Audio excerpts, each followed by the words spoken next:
Welcome to Pensar Basketball Live, and today we are talking about the Toronto Raptors and three figures in Raptors, uh, on the Raptors team, in the front office, and on the bench that have recently become the ire of fans. Like fans have really targeted a lot of their frustration over a 9-12 start against these three players.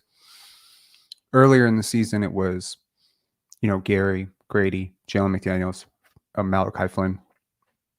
But the term selfish, which Masai Ujiri, first of all, I'm going to apologize in advance. I'm sick. You're probably going to be able to tell that from my voice and how I look. I am very sick. And I committed to a 4 p.m. live. I'm not going to bail on it. It's an important topic because we've been throwing around this word selfishness a lot. We threw it around last year as it pertained to Fred and Pascal and Nick Nurse. Then Masai Ujiri, Bobby Webster have both used it. Pascal Siakam was asked about it. It's become a thing. It's something that has become part of the Raptors lore. It's something that prior to really last season was a term last used perhaps to describe Rudy Gay, which is ironic because tonight at midnight we would get the 10-year anniversary of that Rudy Gay trade. But I think that it is very important to define what is selfish. What is selfishness in general? What is selfishness in basketball? And have these three people, Dennis Schroder, a mid-level exception point guard, Darko Rajakovic, a rookie head coach, and Masai Ujiri, one of the most in-demand, most respected general managers, presidents in the world, in any sport, across sports, across leagues, across nations. One of the most well-respected men in sports, period, not just basketball. A guy who has been seen with the power players, the industry leaders, country leaders, world leaders. This is a person who has done a lot of work over the last 20 years to achieve this level of status and success. Are we right to be so impatient? I want to explore both sides of this argument because I think it's fair. Obviously, if you're a follower of the channel, you kind of understand where I stand on this topic of selfishness. It's something that I think that I talked about. I think maybe I'm wrong. Feel free to correct me. I think probably I was the first person to bring it up last year. This channel has been a big source of that. So naturally, when I see this, right, when I see this comment by Samson Folk today, Masai probably asks himself why he latched onto the word selfish so much, laugh my ass off. Well, yeah, I called the team selfish, and then I said they weren't selfish. And now, for some reason, everyone keeps calling players selfish. I just can't make sense of it. Anytime you can call character into question instead of talking about skill sets and roster construction, make sure you do it. Okay. So, as with, look, last year I felt like I was calling something out and watching media members actively deny that it was happening. Hey, we're in the locker rooms. The vibes are great. The vibes are great. Everything's good. This guy's overreacting. This guy's overreacting to the dysfunction on this team. And I feel very much so that when you appeal to authority, right, you can shut down discussion and critical thought. I think it's worth asking, is selfishness happening? I think it's at least not baselessly accusing somebody because they take 18 shots, right? For instance, Dennis Schroder last night was, by many people, accused of being selfish because he took 18 shots while Pascal Siakam and OG Anunoby had it going.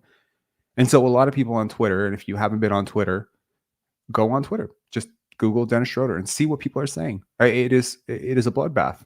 There's not one person that I saw defending the game that he had. I think it hurts when, the alternative media, the mainstream media, and the broadcasters are all calling it the same thing. That's when things flip for a player. So I'm curious to see how the organization will react to this. But is it fair that because a player takes 18 shots? I like to play a game called If One Thing Were Different, Then What? Right?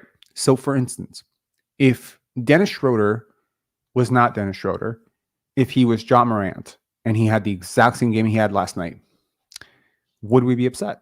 I don't think most people would be upset at all. I think most people would have said, that's a, he has to take those shots. He just had a tough night. But we don't give Dennis Schroder it's a tough night. We more or less think Dennis Schroder is having a tough life in terms of his basketball career to date. Am I being snippy or rude when I say that? No, actually. Refer your eyes to this, okay? Dennis Schroder has played over 700 games, okay? He has posted a value of a replacement over those 750 plus games of 3.1. 3.1, just keep that number in your mind. Value of a replacement is a cumulative stat. Some years, you're going to have positive 8 if you're like Michael Jordan, positive 8, positive 10, you're going to have a master season.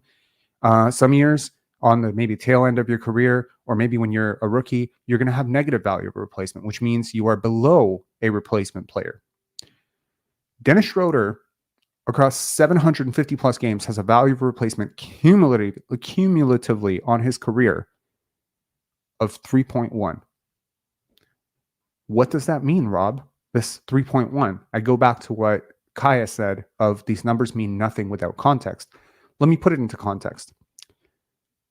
Fred VanVleet, in almost half as many games, has posted a value replacement of 14.4. Okay, it's not fair to compare a guy who just got paid, $40 million, $43 million across 3 years against Dennis Schroder. I get it. It's not a fair comparison to compare these two players, even though they're the same age, play the same position, have been leveled a lot of the same charges against them. Okay. What about Scotty Barnes? He had a tough season last year. He's a rookie in his first season, and he's just, 21 games into his third season. He has a 4.9 value replacement in 172 games.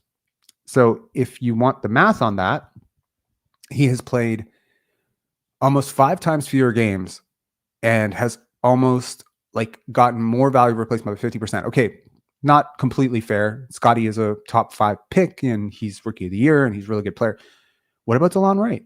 DeLon Wright and Dennis Schroder, mid first round picks, they should be comparable, right? DeLon Wright has a value replacement of 10.7, which is 3 times higher than Dennis Schroder in, once again, almost half as many games.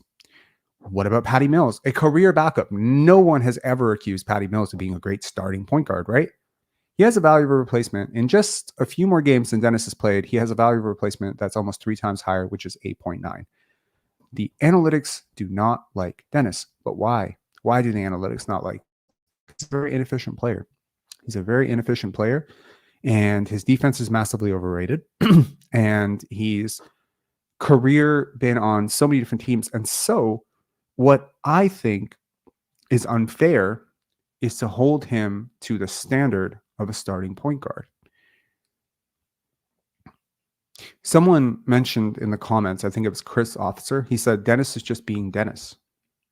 In fact, his 21.9% usage this year pales in comparison to what he used to do, which is close to 30% usage.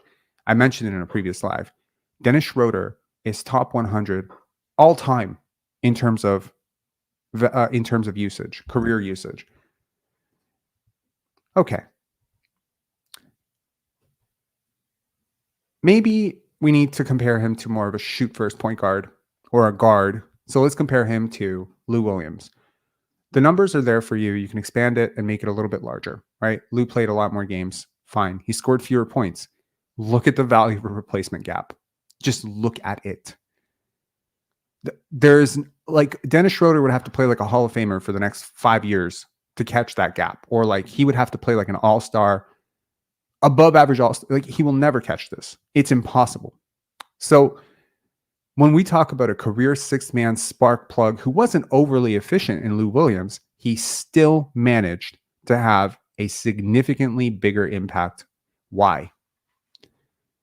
None of those players ever bet on themselves as much as Dennis Schroder. None of them had as terrible shot selection and habits as Dennis Schroder. None of them fancied themselves to be superstars. All of them accepted their role. Lou Williams knew what he was. You never heard me call Lou Williams selfish in all his time here because that was his role. Okay? Taking a lot of shots, coming off the bench, taking good shots, making smart passes was his role. He was a scorer. You don't call anyone who takes 18 shots and misses 14 of them selfish. I think the charge against Dennis is that not only did he miss 18 shots, he had a negative 19.1 boxes minus on a team leading 27% usage, while Siakam had his best game of the season, which was 13.5 boxes minus on 25% usage, which means his usage was higher than Scotty, higher than OG, higher than Siakam. I think that bothers some people. And when we go back to the definition of selfishness, why am I going back to definitions? Because when people appeal to their media credentials and their basketball acumen and their supposed, breakdowns of film and, their just overall level of untouchable genius, I feel a need to, lean back to the dictionary. So I want to get into whether or not it's fair to charge Dennis of being selfish, whether it's fair to charge anyone on this team of being selfish. What is selfish basketball? What does it look like? And who has done it so far this year? So this is not a witch hunt. This is a critical evaluation as best as I can, as honestly as I can. Okay. So first, let's define selfishness, because beyond appealing to media credentials, I'll appeal to the dictionary. Selfishness is being concerned excessively or exclusively for oneself or one's own advantage, pleasure, or welfare, regardless of others. Selfishness is the opposite of altruism or selflessness and has also been contrasted with self-centeredness. There's a ness missing. My bad. I rushed that graphic. So, is Dennis Schroder selfish, or does he have terrible basketball IQ? Could he play a different way? Has he played a different way? Have we seen a version of Dennis, when not contractually obligated to? Are all human beings at least partially selfish? And have the philosophical debate of, is it even possible to be completely selfless on the basketball court? Was Magic Johnson completely selfless? Did he not enjoy the attention and the spotlight and the money that came with being him? Certainly his play style was selfless, but was he always selfless? And does passing a lot make you selfless? Well, if passing a lot makes you selfless, then the Raptors are one of the better higher assist total teams in the league. So how then could they possibly be selfish? I think that's worth asking. Does Darko Rajakovic deserve a lot of blame for his lineups? How much of it is on him? Does he deserve blame for his relationship with Dennis Schroder, and how much of it is blinding him? How much of it is even true?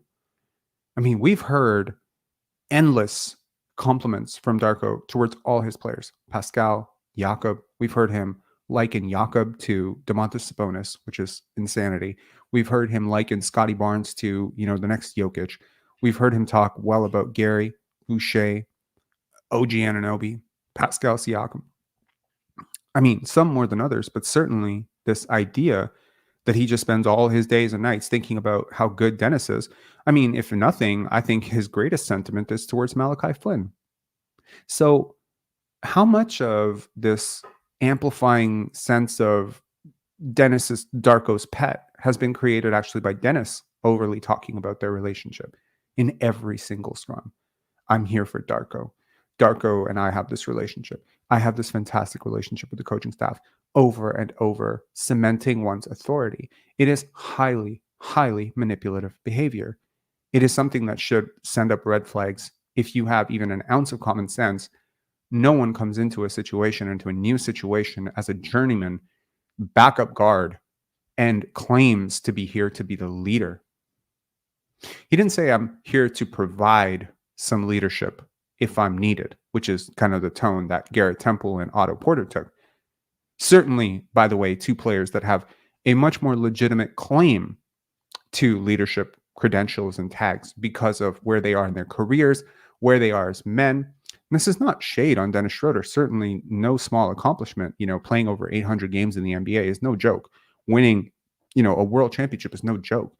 But to come in as a player in your prime with Pascal Siakam already on the team, OG Anunoby on the team, Gary Trent Jr. on the team, like so many guys, Chris Boucher, and to declare yourself like, I'm here to be the leader. He never said a leader. I mean, maybe he did say a leader, but primarily when I went back and listened to the interviews, it was always the leader.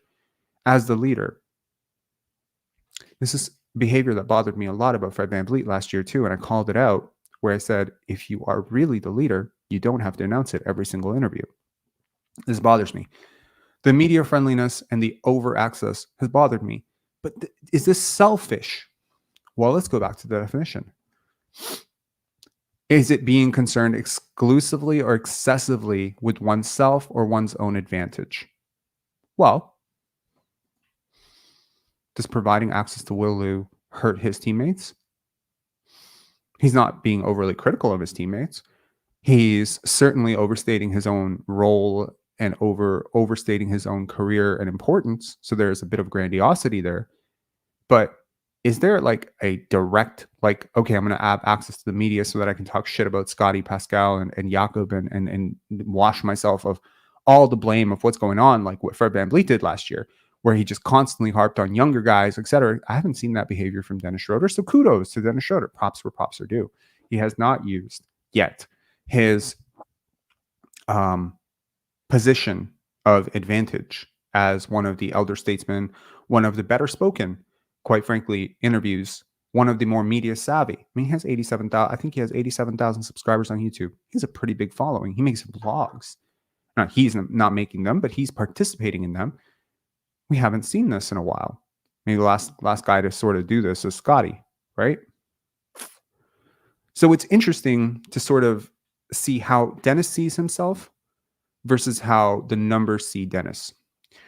But is this selfishness or is this delusion? If he believes he is as good as John Morant, just as if Fred VanVleet truly believed he was as good as Damian Lillard or one of those guys, he saw himself as a top 50 player. The numbers are not lying to you. Dennis, Fred VanVleet is not anyone's definition of a top 50 player this year, is he? I think people firmly have him outside the top 60, 70 in his prime. There's a ton of young players over him. So he'll never be a top 50 player, but he sees himself as that. So if you see yourself as top 50, then are you selfish or are you delusional? It's a fine line. It's a fine line between actively. Now, therein lies the question. If you're unaware of it, is it still selfish? I wonder. And I think that's where the gray line has to be drawn. Is Dennis Schroder the persecuted victim of the NBA business cycle? Does he go to sleep at night thinking he belongs in the same conversation as the top point guards in the NBA, but has never been given his just due? Or is he, like DeLon Wright, Patty Mills, or someone of that ilk, very self-aware and knows that he is very lucky to be earning $12.5 million a year to play basketball in light of the career he's had so far? Or does he feel that there isn't really a big gap between him and Fred VanVleet? There is, by the way. Does he feel that if Fred VanVleet's earning $40 million and I'm earning 12, that I'm criminally underpaid? And I'm going to prove it every night that I'm underpaid. Well, now we start veering into self-centeredness. Because maybe the greatest element of this is to flip the script. What if Jakob Poeltl, right, felt that he was underrated as a center, that he felt disrespected, that he's not brought up in the same conversations as Rudy Gobert, Draymond Green, etc. He feels like because he was playing in San Antonio, because he played as a backup, that he's never been given his just due. Just an FYI, this is not my read on how Jakob sees anything at all. But what if he felt that way and he decided that he was going to go out and try to be an all-star this year? That meant that when the ball came into him, that he was going to look to score more disproportionately, even if wide open shooters were open, he was going to be looking for his a little bit more. Well, what would make that selfish? Do we not want Jakob Poeltl to be more aggressive? Do we want Scotty Barnes to be more aggressive? What is the line between aggressive and selfish? I think it comes down to, how does it impact your team? Does your team win when you are playing a certain way and lose when you're playing a certain way? And is there a predictable trend? Dennis Schroeder's splits suggest a very weird emerging pattern. So on the one hand, he scores more and wins. So if you were to look at the splits just as they are, you could make a case that they're winning because of him, right? Because he's playing so much better in wins. He's also shooting 25% from three in games the Raptors have won, and he's shooting 42% in games they've lost from three. A very strange thing. He has higher usage in games they've won. What does that mean? Well, if you're Darko Rajakovic and the coaching staff, you could conclude, perhaps incorrectly or correctly, I'm not here to judge that necessarily right now, you could conclude that Dennis Schroder more usage equals wins. Or you could say Dennis Schroder less efficiency equals losses because he shoots considerably worse and scores considerably less in games that they lose. Or you can get very meta about this and start asking yourself, do I want Dennis Schroder's play to be the reason that I win or lose? I think that's the big question.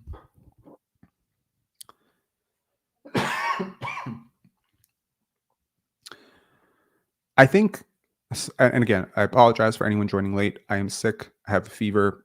I am not feeling well at all. I was very dizzy like half an hour ago. I really just want to sleep, but I need to get this off my chest because I think that it's important.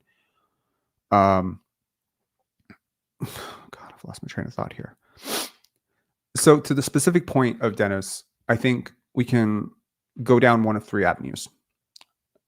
Avenue number one, he is a highly average point guard / shooting guard who is being asked to step up a level to see if with expanded opportunity, there is some development room for him to become a better asset for the Raptors and for himself.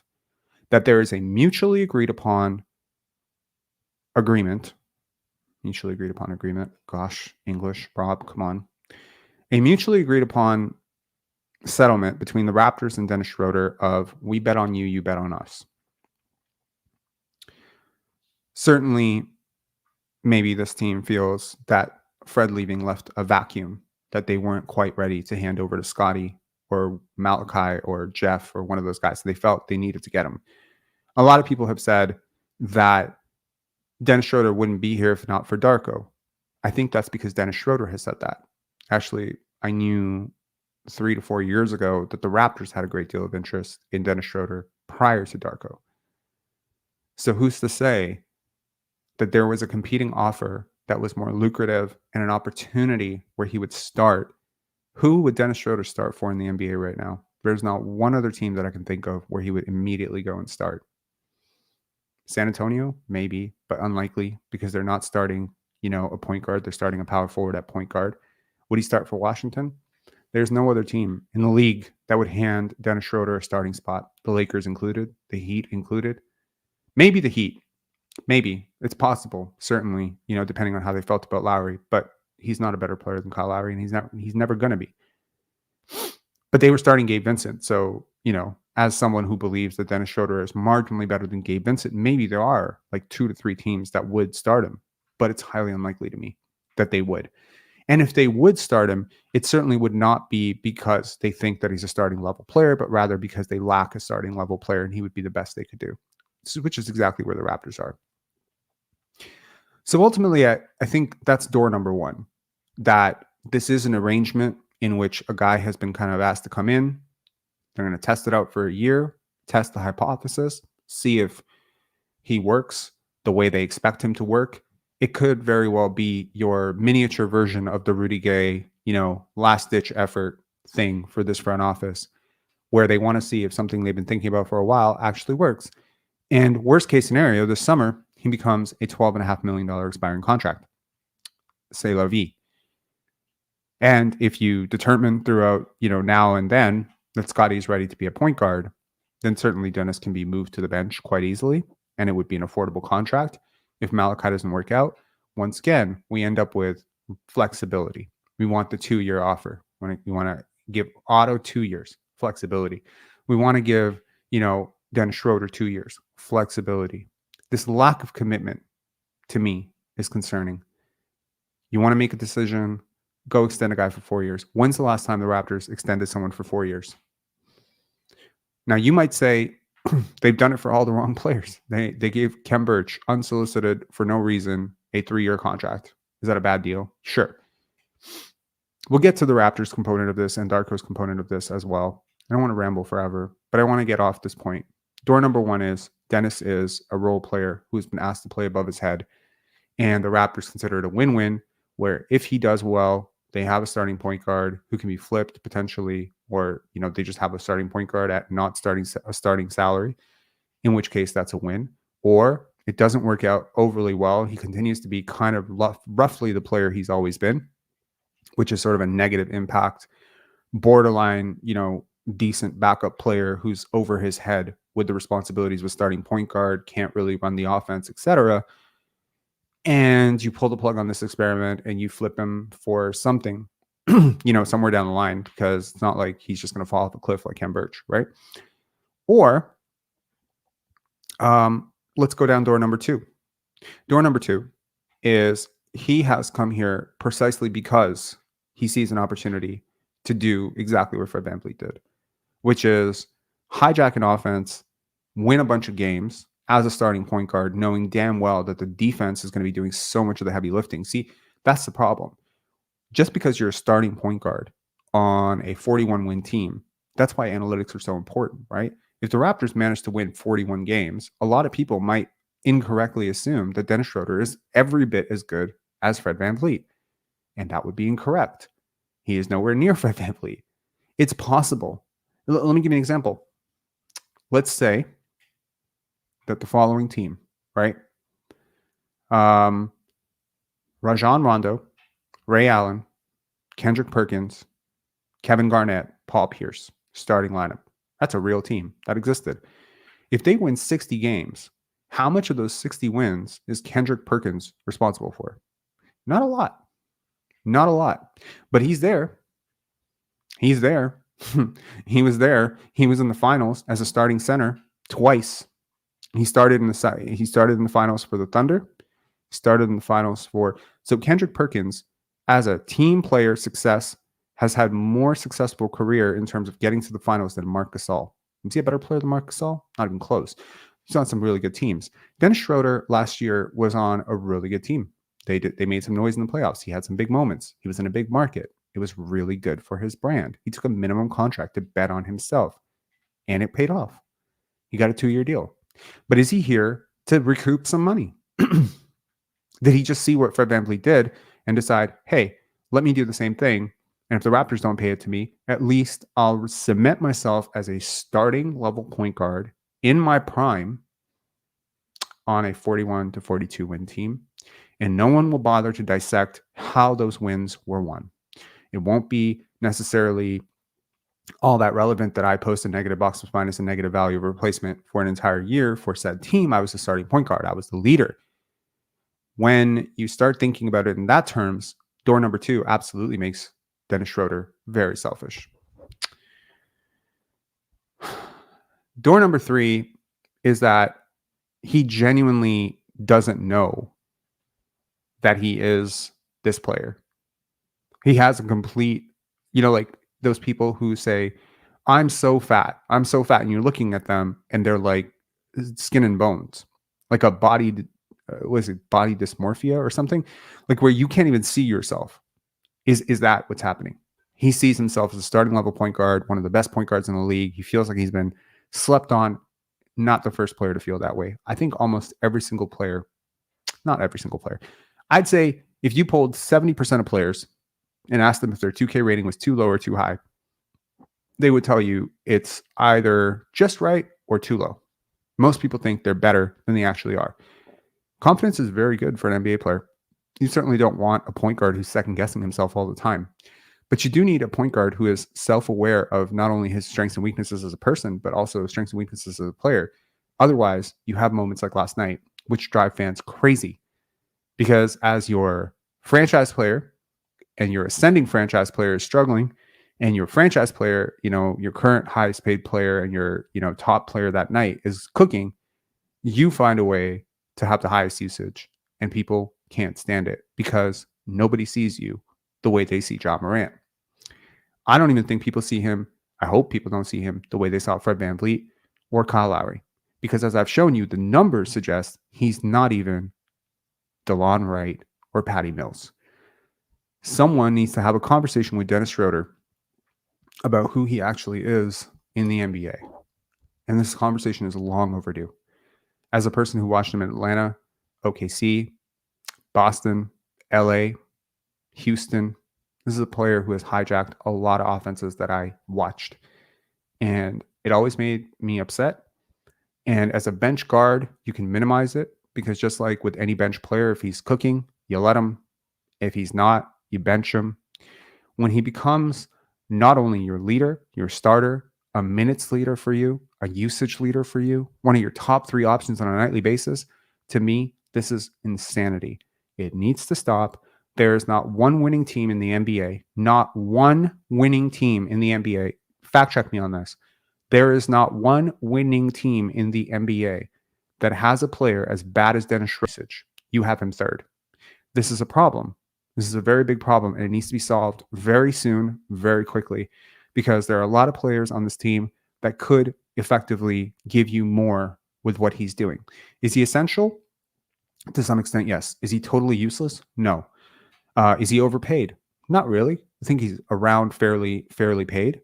I mean, he's giving you a ton of minutes, right? Minutes are important. Not everyone can play those level of minutes. He's kept himself durable. Best ability is availability. So in the end, which of these doors am I willing to walk down? I lean towards door number 2 or door number 3 personally. But I fully understand the argument for the people who veer towards door number 1, that he is simply a role player and he is being who he's always been. If nothing else, he's playing a little bit better than he usually does, and we should all just be grateful. I understand the argument. Even though I disagree with it, I get it. Let's move on to Darko Rajakovic after spending 32 minutes waxing poetic about Dennis Schroder. Oh, wow. Thank you so much, man. Rank scrub, Jeff Doughton instead of Temple, and we have point guard depth. Only if he plays, man, because you have Javon Freeman Liberty and you haven't played. So thank you, Rank Scrub. I really appreciate the super chat, man. In terms of Darko Rajakovic, a lot has been made of his rotations. A lot has been made of his adjustments. A lot has been made, apparently, of his looks. I think he has been uneven. I think he deserves a little bit of criticism for his patience with some of his players, specifically Dennis Schroder. But I think a lot of the backlash towards him and Dennis is coming because of Dennis, not because of him. He didn't come out and say, Darko is, Dennis is the favorite point guard in the NBA. He's the best point guard. He didn't say any of that. He has, however, allowed Dennis to go out to the media and create this narrative that he is there only for him. This is a problem. You can understand, right? Like, you imagine working at any office, right? And someone comes in and it's a flat, structure. You're not like VP, senior VP, president, etc. We're talking flat structure. You have a 15-person office. You're all equal. And someone comes in and they're just like, yo, yeah, me and the boss, we go way back. I'm here only because of him. Everyone looks at that person a little bit weird. And when that person starts getting away with things that other people don't get away with, when that person is given undeserved opportunity, like starting on day 1, despite the fact that the guy who started for the last 2 years is, in my opinion, a better player and better for your spacing. And when you start losing games and you start compounding all of these things, then it all bubbles underneath the surface until it crescendos like it did last night when he has a 4 for 18 night in a loss at home against a team that's completely depleted. Against, by the way, I mean, the narrative was completely set, right, for him. Maybe he wanted to go out and show Raptor fans, this is your growth. Look at your future growth. Maybe. Who knows what people think when they sleep at night? I have no idea. Maybe there was an active feeling of like, if this is the greatest point guard in their franchise's history, how great would it be if I hung with 30 points on this guy? When he says he's not a one-on-one player, it's cap. It's pure bullshit. Watched it tons of times in my life, where he gets it in his head when a guy scores on him, he's going to come down and try to score on him. It is personal with him. How much it affects your team, I think, is worth considering.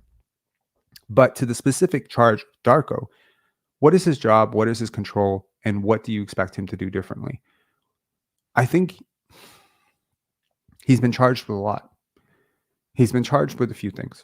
Number 1, he's been asked to change a culture, which is largely one of the most dysfunctional cultures in the NBA. Pardon me while I drink some water. My throat is dying. Hold on one sec.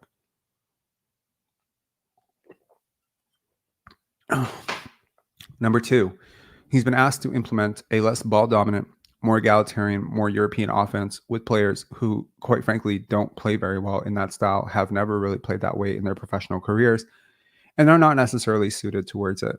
I think if I have any sort of apologies to issue out, it is that I underestimated just how low the IQ on this team was. I spent so much time in the preseason saying that this team was going to be better at shooting, never once really considering how terrible they are at generating good shots because of the collective IQ. Because in all of my projections and all of my feelings in the preseason, I had never once thought to myself that this team would start Dennis Schroder over Gary Trent Jr. and then run the offense through him. I thought that would be absurd. I didn't think that that's what he was here to do. When he came in and started talking about being a leader and a starter, et cetera, it started to worry me. But then, he walked it back and said he doesn't care who's starting. And I was like, okay, great. Someone talked to him and said, you're not starting. But then we see preseason starting. This is bad. It's not just that he's starting. It's that he has complete carte blanche. He has authorship rights in this offense, and it is unearned and undeserved opportunity. Pisses people off because it screams nepotism. It screams unfairness. And when you're losing, it's something you need to correct. I think the correct move would be to at least give 3 to 4 games of Gary starting. This is not giving into mob mentality, but a lot of people are calling for this, rightfully so. And I think it would work. I think it would give the team a boost. I think he would do very well off the bench. But if you have some sort of agreement with him behind closed doors that he's here to be your point guard, and you don't feel comfortable talking to him, then we have a big, big problem about how much you are willing to let some very strong personalities overrule you. And this is where I think I must question the person who's put all of these people here. And that is Masai Ujiri. To wrap up my thoughts on Darko Rajakovic, he's been asked to implement a new offense. He's been asked to change the culture. He's been asked to develop. And he's been asked to win. Basically, an impossible task, because he's been asked to do it with this roster. It would be really interesting if he himself had questions about Dennis's starting role, but it's been mandated for him that Gary must come off the bench.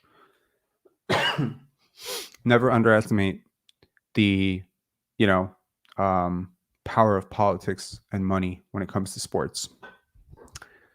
In terms of Darko Rajakovic, if there's one person here that I'm going to absolve of any concepts of selfishness, I think it would be him.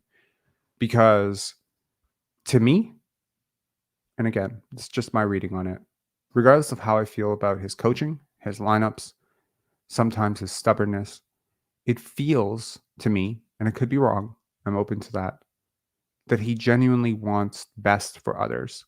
He does not come out after a win and pat himself on the back. He always deflects praise.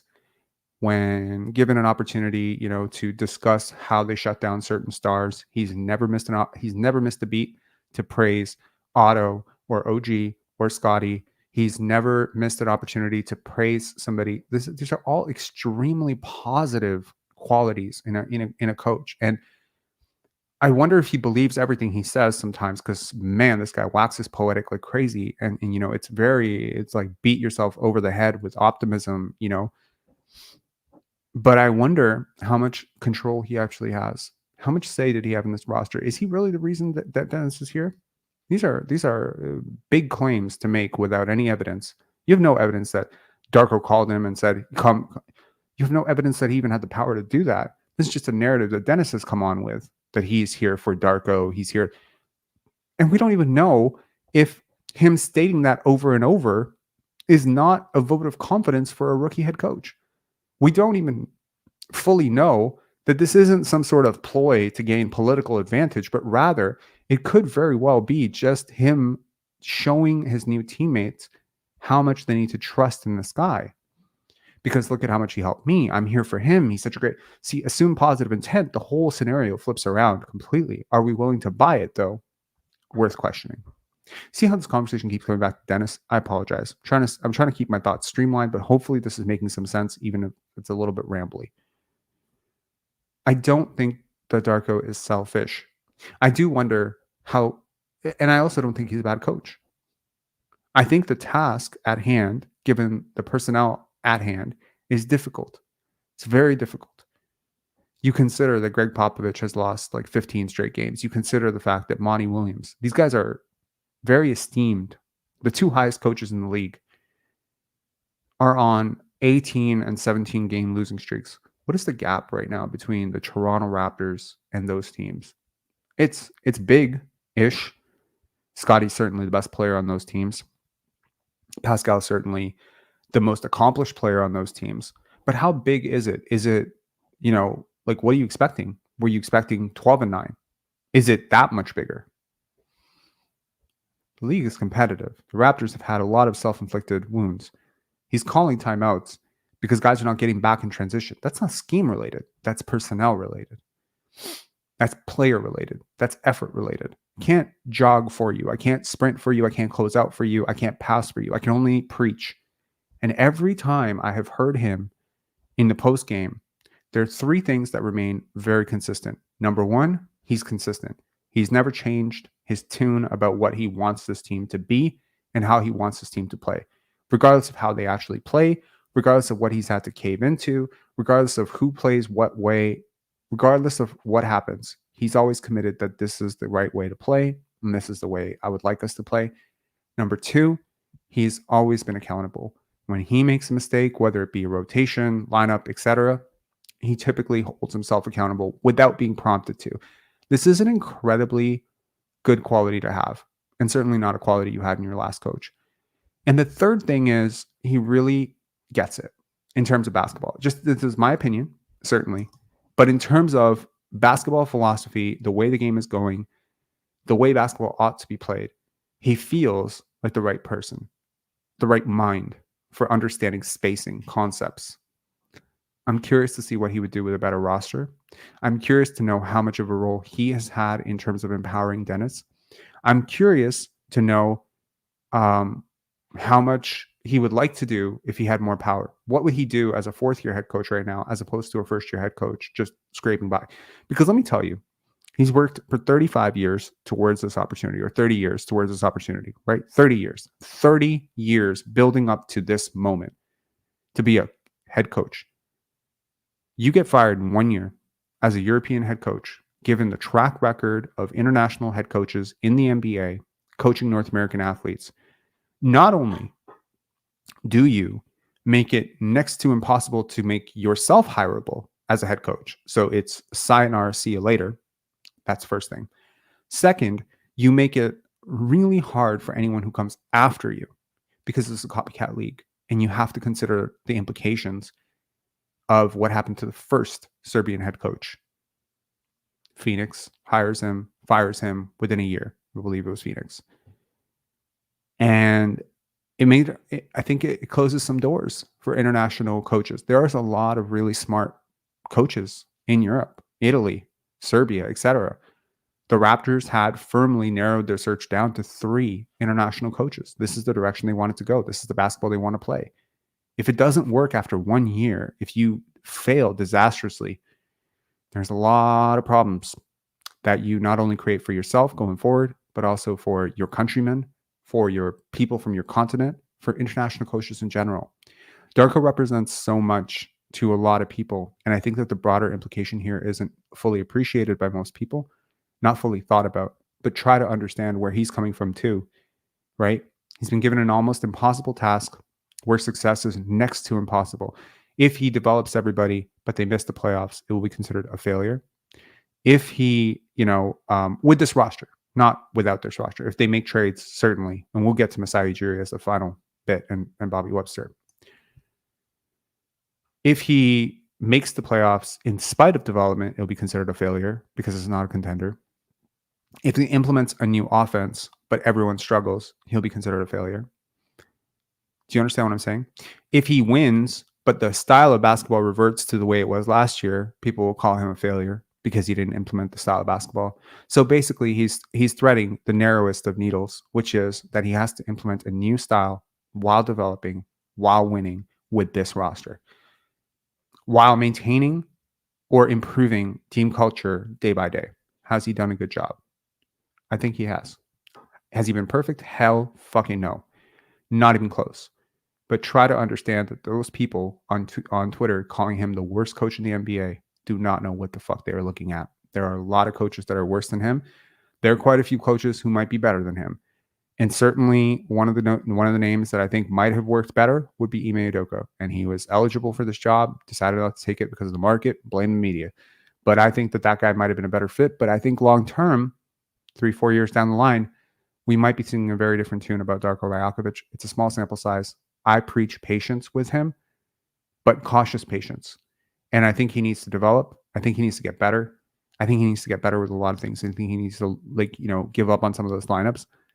But every time I stop to try and complain about him, I wonder how much control does he have? They hired a rookie head coach. There are two reasons to do that. Number one, because you're rebuilding. Very few people hire a rookie head coach and expect to win. The Raptors and the Bucks are two of those teams, but it's not common. Typically, you recycle a head coach like Frank Vogel, Coach Budenholzer, Monty Williams when you want to win. Doc Rivers. That's why Doc Rivers got so much. It's a risk-reward thing. When the Indiana Pacers hired Nate, it was not to win. The Raptors hired Nick Nurse, internal hire, when they expected to win a championship. They didn't know that they had Kawhi Leonard coming in. When they hired Nick Nurse, they did not know they had Kawhi Leonard on the horizon. Do you think Nick Nurse gets hired if they knew Kawhi Leonard was going to be acquired? There's not a chance in hell. I'll bet my life on it. There is no chance in hell that you are trusting Nick Nurse to coach Marc Gasol, Kawhi Leonard, etc. It just happened. Now let's talk about Masai Ujiri.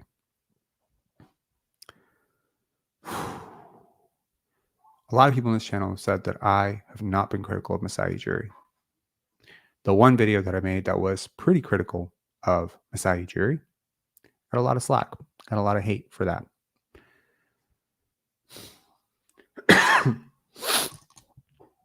As with the tone of the rest of this video, and again, I apologize. I keep coughing. I am not feeling well. I have a fever. I apologize.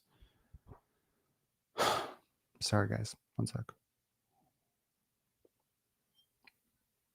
I really hope this was not an incoherent ramble. Reading the article by Josh Lewenberg, and you know that I have not been a fan of Josh Lewenberg's work, but the article that he wrote about the Rudy Gay trade anniversary, largely because it was not made up of his work, but rather it was made up of quotes from people who were there. It was basically a segment of people that Josh had talked to, from Bobby Webster to Kyle Lowry to DeMar DeRozan to Landry Fields. And it was very interesting to hear those people's recollections on what happened back then. John Salmons, etc. I don't think John Salmons was interviewed, but somebody was interviewed. And you go back and you think about that trade, and you think about how it went down, what was supposed to happen. They were trying to tank for Andrew Wiggins. They had given this team a chance. And after starting out 6-12, they were ready to tear it all down. Justifiably so. They wanted to trade Rudy Gay. They traded him. The minute they traded Rudy Gay, they were ready to ship out Kyle Lowry for Meta World Peace. They wanted Iman Shumpert. They couldn't get him. They wanted somebody else. They couldn't get him. They wanted, I think, a first-round pick, and they wanted Raymond Felton. So the Kings were getting a starting point guard. The Raptors were getting a lot of stuff, but not a lot of great stuff. I think the pick and the Iman Shumpert was the big sticking point. And they were trying to tear it down. DeMar DeRozan talks about how if Kyle was gone, he was gone. Kyle had his bags packed. And then the New York Knicks back out. And the first stone of the Masai Ujiri myth is built, right? I think the year after, we take swings on a lot of players that we don't often talk about. Bruno Caboclo, right? DeAndre Hunter. Was that DeAndre Hunter? Daniels, who never plays. Take him ahead of Spencer Dinwiddie, Jeremy Grant, Nikola Jokic. How do you miss on that? You're the international team. Insult to injury, the team you left is the one that drafts the greatest player of all time. No one could see it coming, right? But someone who has the reputation of being such a sleuth and the greatest, evaluator of talent, for him to miss on these players twice, to end that draft, given all the talent that, went after 20 and pick 35, to end with nobody of service is disheartening. You get Norman Powell, there's a lot of positive moves. And then there's a long period where you just lose a whole bunch of moves. Let's not forget DeMar Carroll. Bad signing. Should have known he was a system player. You can say that, right? Now, consider the pieces that actually won for you. Really, it was Jonas Valanciunas that became Marc Gasol, right? You don't get Marc Gasol without Jonas Valanciunas. It was DeMar DeRozan who became Kawhi Leonard.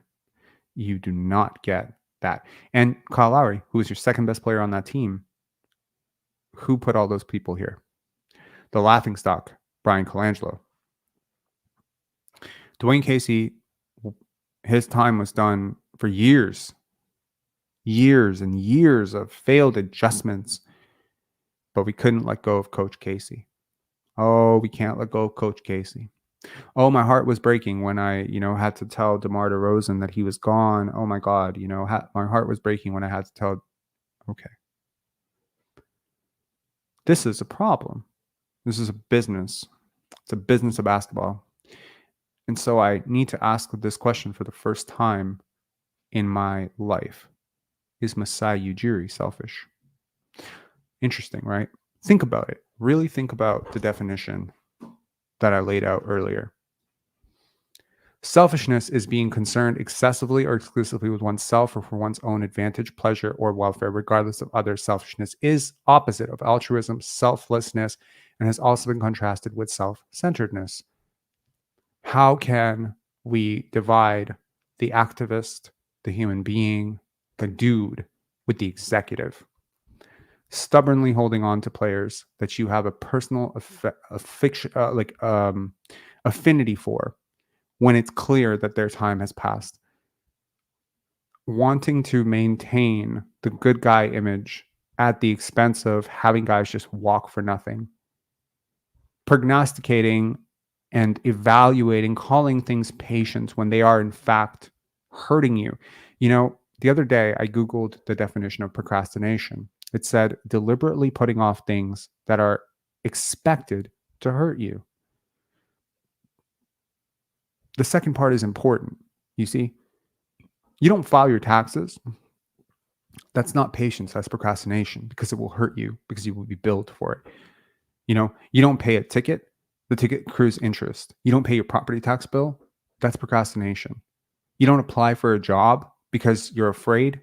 That's procrastination. This is not patience. It's procrastination. There's a difference between patience and procrastination. Procrastination comes down to a lack of self-belief, trauma, a lot of things. As someone who has dealt with procrastination for most of my life, I can tell you that I have actively fucked myself over many times by not pursuing something at the right time. Whether it be a girl that I was super into and I just let her kind of get away because I was kind of just in my own, like, should I, shouldn't I? Boom, she's getting married. I think about it in terms of jobs I should have applied to, but the fear of rejection just got to me. We the North was an accident. They wanted to tank for Andrew Wiggins. If nothing else, regardless of what followed, you owe We the North to Brian Colangelo, and you owe it to James Dolan. He agrees to that Knicks trade. You don't have Kyle Lowry. You have Andrew Wiggins. You're not winning with Andrew Wiggins. You have a terrible organization, right? Andrew Wiggins did not turn into some marquee franchise player that was worth tanking the season for, did he? I judge people on intention. We praise Masai Ujiri for spotting Giannis. Is it okay to criticize him for not giving enough to get him? We praise Masai Ujiri for being high on Shai Gilgeous-Alexander.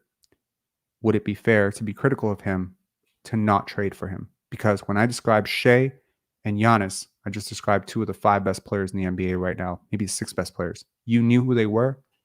You were unusually high on them, but you weren't high enough, or You were high enough, but you got trigger shy. You didn't pull the trigger.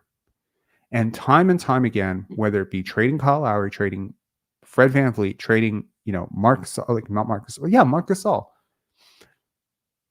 I'm haunted by this process that they had in the Rudy Gay season. What was the process? Reactive. It was a reactive process.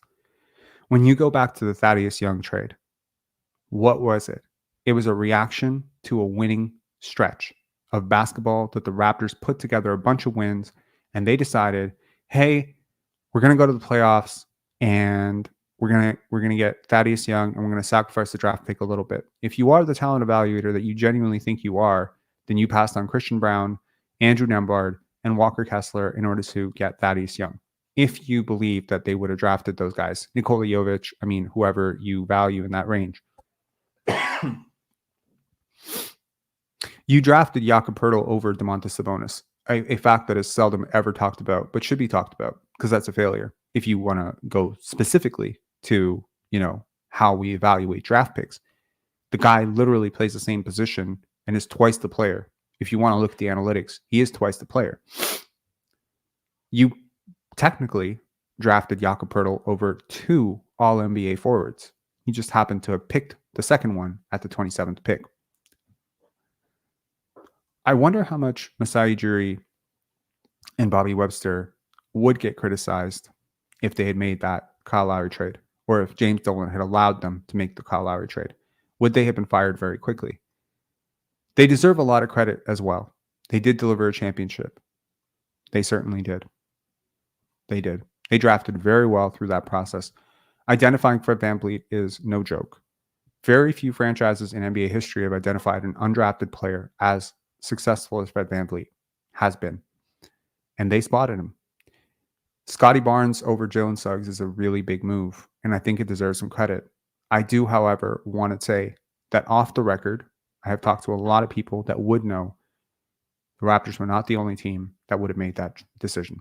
There were at least 5 teams that I know of that would have picked Scotty over Jalen Suggs, and they were trying to keep it quiet because they were all trying to trade up for number 5 or number 6 to get him, hoping that he would fall. He was a massive secret because of how well he tested at the workouts and how he measured. His measurements are still misstated. He has a 7'4" wingspan. He has one of the largest hands. His vert was way higher than people expected it to be. He rose up draft boards. Almost every single person who had him 6th moved him up to 4th or 5th very quickly after seeing his measurements.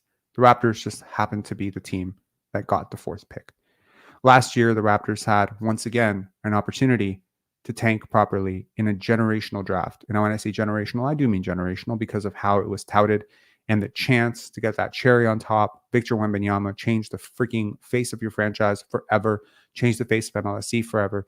And they decided, how can you ask an NBA champion to tank? And that is when I felt that this franchise had lost the plot. Is it fair to say that Masai Ujiri, the person, is selfish? No, I don't think so. But is it fair to ask, honestly, has Masai Ujiri, the executive, been a bit selfish? Yes. I think that's a fair question to ask. I don't think he's aware of it. I don't think, and I think, there was some positive light on this last year when he said, maybe it's me. Maybe it's me. Consider that. Lean into that feeling because maybe it is. And I say this as I fully acknowledge that I have no respect for the person who is at war with him in Ed Rogers, that I have no faith in Rogers as a company, and I have no faith in the board, and I do have an implicit bias towards Masai and Bobby. But we don't know necessarily who Ed Rogers wants to come in and replace these guys. We don't know that. One thing is for sure, that for the last 5 years, it is very hard to argue that Masai Ujiri has operated as a top 10 executive in the NBA. There are a lot of general managers and a lot of presidents who have done a much better job. This front office has a lot of explaining to do if one of Pascal or OG walk for nothing this offseason. If even one. If both, I will personally join the picket line that they should be fired on the spot and dragged out from their offices, all of them. It would be ridiculous.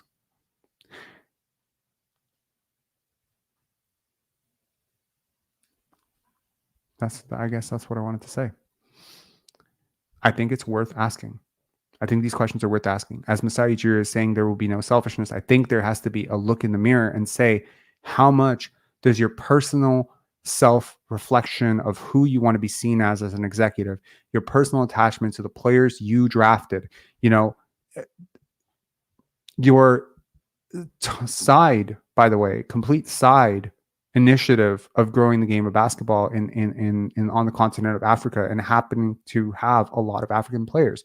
How much do all of these mishmashed objectives clutter your view of what you're actually doing with this team? It is hard to imagine that you will ever reap anything close to the package you would have for Pascal Siakam last offseason or last trade deadline, or even the previous offseason when it was pretty obvious that you were building around a player who took up all the same places on the court as Pascal Siakam. It's tough. The Lakers moved on from Vlade Divac to clear up room to get Kobe Bryant and clear up room for Shaquille O'Neal. Okay, clear up cap space for him. They loved Vlade. They'd gone to the finals with him. They did not bat an eye. Jerry West did not bat an eye trading him for a fucking high schooler. Would you make that trade? Would you trade Pascal Siakam for Shaedon Sharpe? Would you have made that trade? I'm not saying Shaedon Sharpe is going to be Kobe Bryant, but like if you saw a Kobe Bryant, a Shai Gilgeous-Alexander or a Giannis Antetokounmpo, would you have traded the equivalent of what was at the time your star player for him because you knew the star? Would you take the risk? Because not taking the risk and knowing what is on the other side, to not be able to make that calculated decision, in my opinion, is an over-investment and an over-concern about how you will look, which in fact, in my opinion, is the very definition of selfishness. Okay, let's get some comments.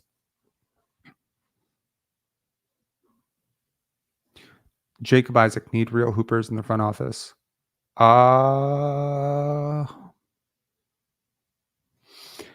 I don't necessarily agree with that, but I mean, Masai Ujiri played professional basketball. Bobby Webster played collegiate basketball. I mean, these guys aren't non-players. They're just.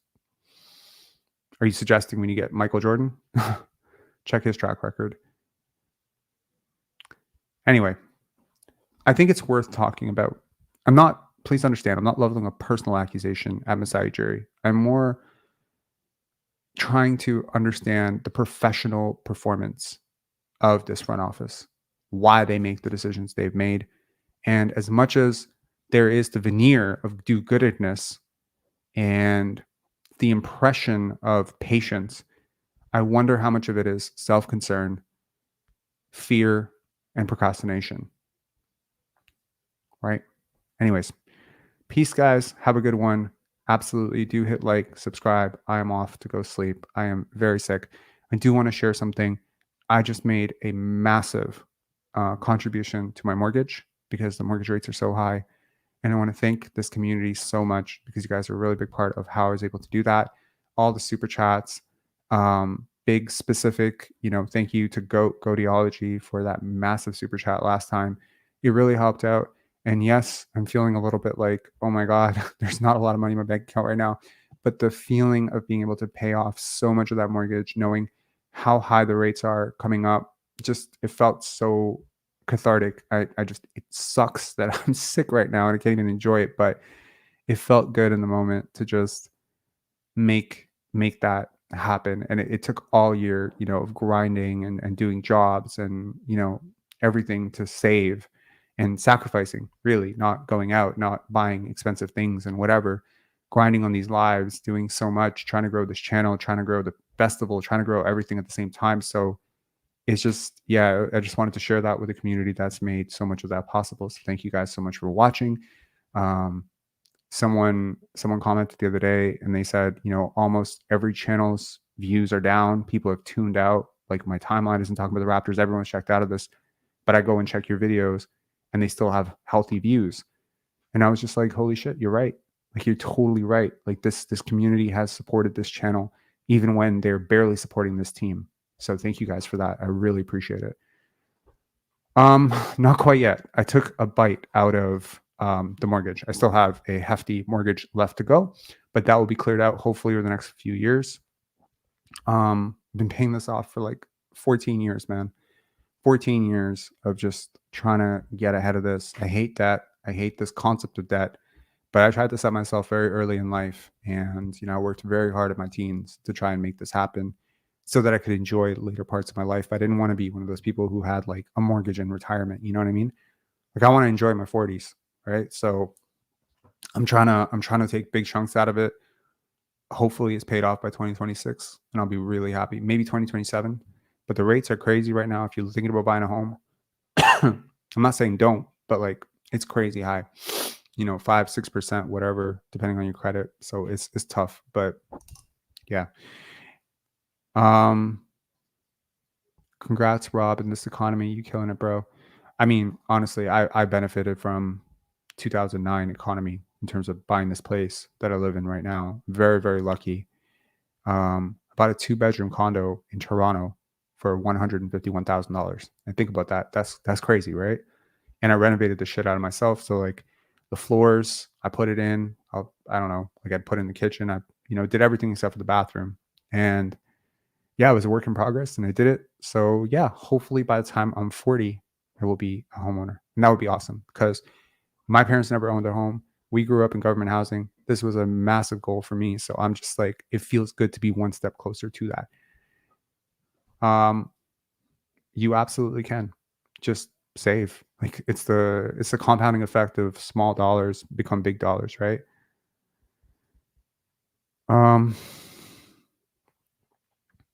So the brother, work smart, not hard. Remember, your 2 most valuable assets in life are your time and your freedom. Be wise. 100%, man. Like, you are so wise. I don't know if you are 185 years old, but like, for real, like that's awesome. Bueno Kitty, that means you went for home ownership in early 20s. Yeah, I was 20 years old. Exactly. I was 21 years old. Yeah. I don't think Masai is selfish, so to speak, but he might be too emotional and some with bias, the players he's drafted and seen grown. That's a really good thank you for this comment. I agree with you. Like, I like Masai. Please understand there's a reason why I have been so hesitant to be critical of him, because I myself am being selfish. This is a person that I've looked up to, admired. I've gone to his speeches in person. I've shaken his hand back in 2008 before he was a general manager for, I think it was 2008 or 2007. When he was like an assistant general manager for the Toronto Raptors. Like, he's a hulking presence, but also like a very commanding one. And you get like this genuine sense of power, ambition. I'm not surprised at all about his success. I do think, however, that sometimes you're good, sometimes you're lucky. I think when you look at who the Raptors have been, largely, it's a huge credit to a lot of people. Some people he put into place, but one of those people put him in place. Brian Colangelo is on record saying when Tim Lawicki was considering firing him, he's the one who suggested you need to go for Masai. He says that. I don't know if that's true, but if he gave you Masai plus Kyle plus DeMar plus Jonas Valanciunas, I feel we need to build a Brian Colangelo statue in this city. You know what I mean? Like, it's not taking any credit away from Masai Ujiri. He certainly made good moves for about 3 years after that. But I think the question then becomes, apart from Scotty, from the, and again, you necessitate the trades. Kawhi Leonard, he didn't want to do it. Like, there was a lot of talk about, him having cold feet, him having trouble emotionally making that decision, having to be pushed into it. I don't know if that's true, but if that is true, then that's a problem for me. And while I understand, like the burden, the devil versus the devil you don't know, there's a lot of uncertainty. I've always said there are certain people who are primed towards certainty and certain people who are primed towards uncertainty. It seems that Pascal Siakam, from my read, is very, very primed towards certainty and very uncomfortable with uncertainty. And so that would explain the bubble. That would explain this year, his fall off, etc. It would also explain why he's better in certain situations versus others. But when I think of Masai Ujiri, I wonder, I wonder what his level of openness towards uncertainty is, because certainly you're trading future assets that have no names attached to them, like first round picks, constantly. The number of first round picks that have gone out for the Raptors, think about it. In Masai Ujiri's tenure, how many first round picks has he traded? I shudder to think he's traded like one first round pick every year. It's a lot for a person who believes that they are a scout at the core essence of it, that they're so good at finding and has a lot of track record, proven track record of being quite good at drafting, right? He gets a lot of credit for the Denver trade of Carmelo Anthony. The trade was pretty good, but the Knicks are abnormally bad. I'll leave you with a final saying. Daryl Morey used to say that the league works best when 7 teams don't know what they're doing. The minute you don't have 7 teams and you start shrinking it down to 2 teams that don't know what they're doing, it becomes hard to make moves that make sense for your franchise. I think when I look around the league, when I look around general managers around the league, when I look at organizations and ownership, whatever, there aren't a ton of teams that don't know what they're doing right now. Even completely incompetent teams like the Detroit Pistons and the Houston Rockets, right, who have made disastrous move after disastrous move, they just don't have the timeline and the assets you do. So, yeah, it's difficult for Masai Ujiri to keep picking on, James Dolan and, whoever the hell is, when everyone is competent and teams wisen up, right? Because I think in a lot of ways, Masai Ujiri, and I'll exit with this, and I apologize, this is very, very long-winded, but I think in many ways Masai Ujiri's success is his own failure, because when teams started to see how much smart management helped the Raptors, I mean, this is truly the one championship which became so credited to one guy. Do you know what I mean? Like, when you think about the amount of credit that Masai Ujiri gets for the Raptors championship is probably greater than any one general manager gets for any championship ever. Would you agree or disagree with that? Give me a W if you agree with that, or like this video if you agree with that. It is really hard for me to imagine that Bob Myers or somebody like that, someone who came in with Bob Myers and this is a very, very comparable situations. Bob Myers came in after Steph was already drafted by somebody else. Clay was already drafted by somebody else. He wanted to trade Clay. He didn't actually get to trade Clay because someone stopped him. Once again, Masai Ujiri wants to trade Kyle Lowry, doesn't get to trade Kyle Lowry. Now, Bob Myers certainly never, ever achieved the level of notoriety and fame until he did his crocodile tears bullshit about, Kevin Durant getting injured. But people didn't talk about him in the same vein that they talked about Masai Ujiri. Masai Ujiri has made himself the face of the Raptors. He did it with Fuck Brooklyn. He made it so with his larger-than-life personality. He made it so with pictures with Barack Obama, right? It's the first time you've ever seen an executive so on display. It threatens a lot of people. And certainly those people may have issues. But it's worth questioning. Did it not highlight the importance of competent management for the rest of the league? Did the rest of the league suddenly start looking around for a really smart, rational, charismatic leader for their organization? They say, okay, Trajan Langdon, next Masai Ujiri.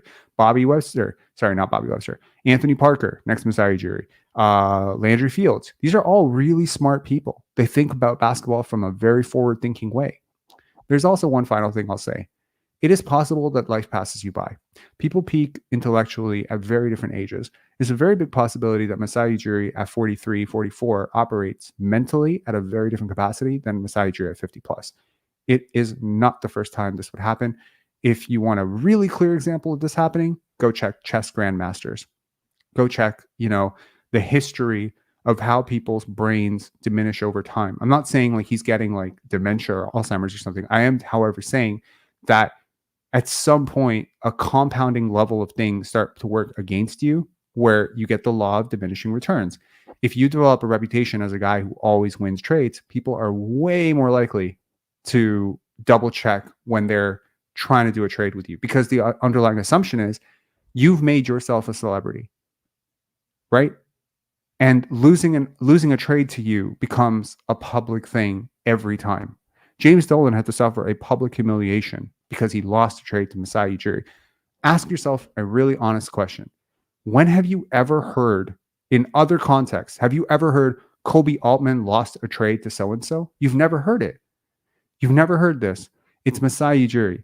He is bigger than life. This is hurting the Raptors as much as it has helped the Raptors in terms of negotiating or whatever. It's actually hurting the Raptors too. The larger he's made himself, the more replicable he's made himself. Honestly, the more cautious teams are to deal with you. And maybe there's some ego there too, right? Hey, man, thank you so much. I really appreciate it. I mean, we didn't start out agreeing, but thank you so much. If you don't mind asking, the €5, where are you tuning in from? That's super cool.